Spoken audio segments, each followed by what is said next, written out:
Hi everyone, আমরা এখন রাতের বেলা লাংকাবিটা ঘুরতে বের হয়েছি। রাতের বেলা লাংকাবিটা দেখতে কেমন লাগে?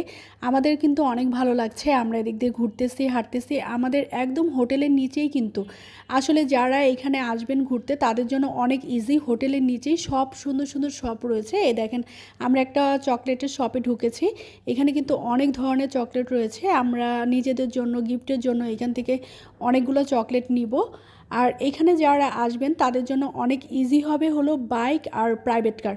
যদি দুইজন আসেন তাহলে বাইক ভাড়া নিতে পারেন, আর যারা যদি বেশি ফ্যামিলি মেম্বার হয় তাহলে প্রাইভেট কার ইউজ করতে পারেন। আপনারা যে কদিন থাকবেন ওই হিসাবে প্রাইভেট কার এখানে ভাড়া পাওয়া যাবে। এই জিনিসটা আমার অনেক ভালো লেগেছে, নিজেদের প্রাইভেট কার দিয়ে আমরা ঘুরবো। আর এখানে রাতের বেলা মিউজিক হচ্ছিল, নাচানাচি হচ্ছিল, আমরা দাঁড়িয়ে দেখছিলাম, অনেক এনজয় করেছিলাম। আর এখানে এটা কিন্তু একটা ভাতের রেস্টুরেন্ট। এখানে কিন্তু খাবারের দাবারের কোনো প্রবলেম হবে না, রেস্টুরেন্টগুলো অনেক রয়েছে।